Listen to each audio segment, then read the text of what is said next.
இந்த தமிழ் தேசியத்தை வச்சு படைப்பு நடத்துறவங்க இதுல முக்கியமா நிரேஜ் டேவிட் தேசிய தலைவர் பற்றியும் புலிகள் பற்றியும் சில தவறான தகவல்கள்லாம் அவர் பதிவிட்டு வந்தார். இந்தியாவிலேயே முறையாக பெங்களூர்ல ஒரு நிகழ்வை நான் முன்னெடுக்கிறேன். அதாவது ஈழத்தமிழர்களுக்கு ஆதரவா அவரை நான் அசிங்கமா கூட திட்டினேன்.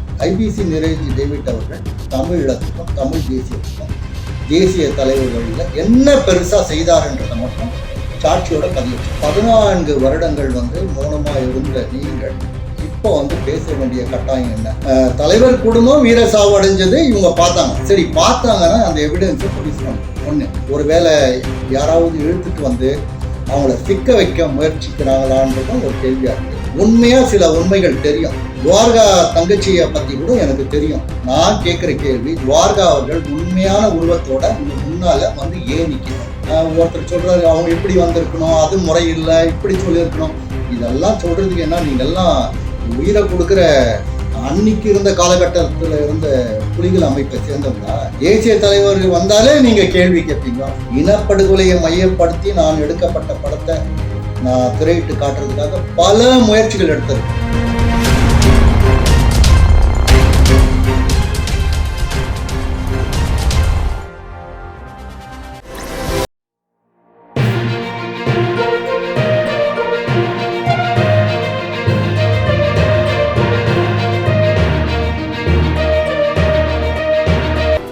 அதுக்கு ஒரு காரணம்லாம் சொல்றீங்க.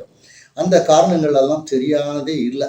ஏன்னா எப்போ அந்த இயக்கத்துக்குள்ள ஒருவர் வந்துட்டாரோ உங்களுக்கு தெரியாத விஷயம் கிடையாது. தன் உயிரையும் துச்சம் என்ன மதிச்சு தலைவர் வழியில நடந்த எத்தனையோ மாவீரர்கள் உங்களுக்கு எல்லாருக்குமே தெரியும். இந்த தருணத்துல இவங்க எல்லாருமே நாட்டை விட்டு பத்திரமா அந்தந்த நாட்டுல இருந்துக்கின்னு இப்ப பேசுறாங்க. ஆனா தலைவர் வீர சாவு அடைந்ததாகவும் குடும்பத்துல யாருமே இல்லைன்னு உறுதியா சொல்றதும் எந்த விதத்துல நியாயம்? தலைவர் குடும்பம் வீர சாவு அடைஞ்சது இவங்க பார்த்தாங்க. சரி, பார்த்தாங்கன்னா அந்த எவிடன்ஸை ப்ரொடியூஸ் பண்ணுங்க. ஒண்ணு. ஆனா நீங்க மட்டும் பத்திரமா பாதுகாப்போடு எப்படி வந்தீங்க?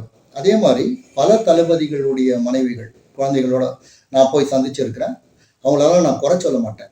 ஒரு சிலரை தவிர மற்றவங்களெல்லாம் குறை சொல்ல மாட்டேன்.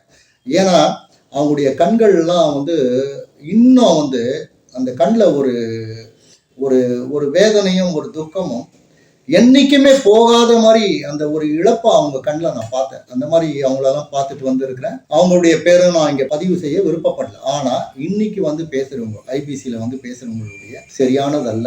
அவங்க ஒருவேளை யாராவது இழுத்துட்டு அவங்கள சிக்க வைக்க முயற்சிக்கிறாங்களான்றதும் ஒரு கேள்வியாக இருக்குது. இன்னொன்று அப்படி தைரியமானவர்கள் உண்மையானவர்கள் ஏன் இந்த களத்தில் பயணிக்கலை? ஏன் இந்த மனித உரிமை ஆணையத்துக்குள்ள தன்னுடைய முகத்தை இப்ப மட்டும் முகத்தை காட்டுறவங்க அப்ப ஏன் ஒழிச்சிட்டு இருந்தாங்கன்ற ஒரு கேள்வி இருக்கு. ஆனால் இன்னும் மௌனமா இருக்கிற தளபதிமார்கள்லாம் எனக்கு தெரியும். அவங்க எல்லாம் அமைதியா வேலையை பார்த்துட்டு இருக்கிறாங்க. இயக்கம் யார் யாரோ சொல்ற மாதிரி கதையெல்லாம் ஸ்கிரீன் பிளே பண்ற மாதிரி திரைக்கதை அமைக்கிற மாதிரி அவங்க கிடையாது. தேசிய தலைவராகட்டும், அவங்க குடும்பமாகட்டும், அந்த இயக்கத்துல இருந்த கடைசி தளபதிகள் ஆகட்டும், பொட்டுமான் ஆகட்டும், அவங்க எடுத்த முடிவை இங்க யாராலையும் சொல்ல முடியாது. எனக்கு உண்மையா சில உண்மைகள் தெரியும். ஆனா நான் இங்க வெளிப்படையா பதிவு பண்ண விருப்பப்படலை. துவாரகா தங்கச்சியை பத்தி கூட எனக்கு தெரியும். நான் இங்க பதிவு பண்றதுக்கு விருப்பப்படலை. ஏன் நான் சொல்லணும்? இது ஒரு முன்னோட்டம் தான். இந்த முன்னோட்டத்துல உங்களுடைய குணாதிசயங்கள், நீங்க என்னென்ன சேட்டைகள் பண்றீங்க, என்னென்ன பேசுறீங்கன்றத தெரிஞ்சுக்கிறதுக்காக தான் ஒரு மாவீரர் உரையை நிகழ்த்தினாங்க. அந்த நிகழ்த்தலுக்கு நீங்க பல பேர் அவன் சயின்டிபிக்கலா ஒருத்தன் சொல்றான் 27 கட்டு, ஒருத்தன் 25 கட்டு. நான் கேட்கிற கேள்வி, துவாரகா அவர்கள் உண்மையான உருவத்தோட உங்க முன்னால ஏன் நிக்கணும்? நிற்பதற்கான அவசியம் என்ன? சரி, நின்றுட்டா நீங்க என்ன பண்ணிடுவீங்க? நீங்க என்ன செய்திடுவீங்க? ஒவ்வொருத்தனும் உயிரை கொடுத்துருவீங்களா? இல்ல ஒவ்வொருத்தனும் வேலையை விட்டுட்டு எல்லாத்தையும் விட்டுட்டு போய் அப்படியே இணைஞ்சிடுவீங்களா? இல்ல இயக்கத்தை அப்படியே கட்டுக்கோப்பா எடுத்து மறுபடியும் தமிழீழத்தை நான் மீட்க போறேன்னு வந்துருவீங்களா? சொல்லுங்க, எல்லாருமே சொல்லுங்க. மனசாட்சியை தொட்டு சொல்லிடுங்க. வந்துருவீங்களா? உண்மையா வர்றதுக்கு இருக்கிறாங்க 1 விழுக்காடு 2 விழுக்காடு. அது இந்திய நாட்டிலயும் இருக்கிறாங்க. ஏன்னா கொஞ்சம் யோசிக்கணும். அதெல்லாம் விட்டுட்டு நானும் பேசுறேன், நீயும் பேசுறேன், யூடியூப்ல வருது, இவன் பேசுறான், அவன் பேசுறான், அதெல்லாம் வேணாம். உண்மையா அவங்க இருக்கிறதுக்கான இது எனக்கு தெரியும். இதெல்லாம் சொல்ல வேண்டிய அவசியமே கிடையாது. இது ஒரு முன்னோட்டம் தான். அந்த முன்னோட்டத்துல இப்படிதான் கொடுக்கப்பட்டது. ஏன்னா நீங்க நினைக்கிற மாதிரி அவங்க வந்து சும்மா சர்வசாதாரணமா ஒருத்தர் சொல்றாரு அவங்க இப்படி வந்திருக்கணும், அது முறை இல்லை, இப்படி சொல்லியிருக்கணும், இதெல்லாம் சொல்றதுக்கு என்ன நீங்க எல்லாம் உயிரை கொடுக்குற அன்னைக்கு இருந்த காலகட்டத்தில் இருந்த புலிகள் அமைப்பை சேர்ந்தவங்களா? இல்லையே. எல்லாருக்கும் ஒரு சுயநலம், எல்லாருக்கும் ஒரு குடும்பம் அப்படின்னு தானே போயின்னுக்கிறீங்க. அது எல்லாமே விட்டுட்டு வந்துடுவீங்களா? நான் உலகம் முழுக்க சுத்தி இருக்கிறேன். இனப்படுகொலையை மையப்படுத்தி நான் எடுக்கப்பட்ட படத்தை நான் திரையிட்டு காட்டுறதுக்காக பல முயற்சிகள் எடுத்திருக்கேன். அதுல எல்லா நாட்டிலையும் பாவம் ஒருத்தர் 2 பேர் முன்னால வரவங்களையும் மிரட்டி அவங்களையும் வந்து துரோகின்னு எல்லா வழியும் நான் பார்த்துட்டேன். நீங்க நினைக்கலாம் இதை வந்து எனக்கு வந்து எல்லா உரிமையும் இருக்கிறது பேசுறதுக்கு. நீங்க கமெண்ட்ஸ்ல திட்டுங்க, உங்களுடைய அதி புத்திசாலித்தனத்தை காட்டுங்க, என்ன வேணா கமெண்ட்ஸ் போடுங்க, அதை பத்தியெல்லாம் நான் கவலைப்படுறவனே கிடையாது. தமிழ் ஈழத்தை நேசிக்கிறவங்க, தமிழ் தேசியத்தை நேசிக்கிறவங்க, தேசிய தலைவரை உண்மையா உயிரா நேசிக்கிறவங்க பேச மாட்டாங்க. சும்மா இந்த வந்து ஒரு ஆட் நியூஸ்க்காக ஒரு பரபரப்புக்காகலாம் பேச மாட்டாங்க. எனக்கு உண்மை தெரியும். ஆனா இது வந்து ஒரு முன்னோட்டம் தான். அந்த முன்னோட்டத்துக்கு பார்த்தாச்சு, அந்த முன்னோட்டம் பார்த்தாச்சு. உண்மையிலேயே அன்னைக்கு பேசினது துவாரகா அவர்கள் இல்லைன்றதும் எனக்கு தெரியும். ஏன்னா அவங்களே மாப்பிங் பண்ணி தான் அதை பேச வச்சிருந்தும் தெரியும். இதெல்லாம் ஒரு முன்னோட்டம் தான். ஏன்னா நிறைய பேர் சொல்லிட்டாங்க, ஒரு சிலரும் சொல்லிட்டாங்க தெளிவா, தேசிய தலைவர் வந்தாலே நீங்க கேள்வி கேட்பீங்க. தமிழ்நாட்டில் சில மடையங்கிறாங்க, அந்த மடையங்க தேசிய தலைவரை கேள்வி கேட்பாங்க. அந்த கேள்வி கேட்பான்னு சொல்றவங்களே நம்ம விட்டு வச்சுக்கிறோம்னா என்ன மாதிரி இது? அவங்க வந்து யூடியூபுக்காகவும் அவங்க சப்ஸ்கிரிப்ஷனுக்காகவும் டாலர்ஸ்ல பணம் சம்பாதிக்கிறதுக்காகவும் பேசுற இது எனக்கு நீங்க இந்த கேள்வி எப்படின்னா முன்னிடுங்க. நான் ஒருவேளை இந்த யூடியூப்ல இன்னைக்கு வரைக்கும் நான் வந்து 2 வருஷம் ஆச்சு என்னுடைய கர்நாடக தமிழ் தொலைக்காட்சி ஆரம்பிச்சு.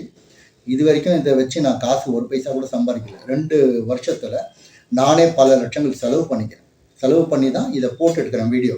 ஏன்னா இது முதலீடு கிடையாது. நாளைக்கு காசு வரும், இந்த காசை வச்சு நான் வீடு கட்டிக்கலாம், நான் கார் வாங்கிக்கலாம், அதெல்லாம் கிடையவே கிடையாது. என்கிட்ட இருந்துச்சு எல்லாமே, இன்னைக்கு எதுவுமே இல்லை. ஆனா கவலை இல்லை. ஏன்னா என் பயணம் தொடரும். நான் வந்து சரியான நேர்வழியில பயணிச்சிருக்கிறேன்.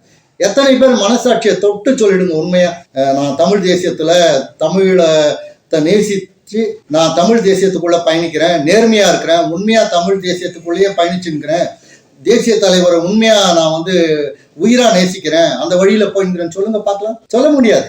வாய்க்கிலேயே வேணும்னா நீங்க சொல்லிட்டு போயிடலாம். நான் வந்து ரொம்ப நாள் பதிவு போடாததுக்கு மூல காரணமே இதுதான்.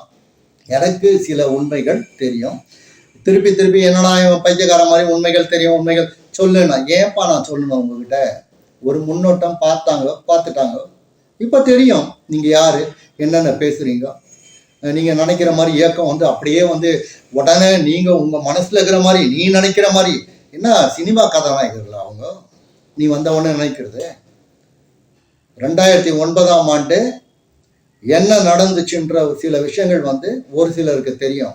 அதுல சுமந்திரனும் ஒருத்தன், ஈழத்தில் இருக்கிற சுமந்திரனும் ஒருத்தன். சுமந்திரன் வந்து சொன்ன விஷயங்கள் வந்து சில பேர் நம்பிட்டுக்கிறாங்க, உலகம் முழுக்க நம்புறாங்க. ஏன்னா அரசாங்க கட்டுப்பாட்டுக்குள்ள இருந்த அந்த ஒரே ஒரு ஆளு தான்.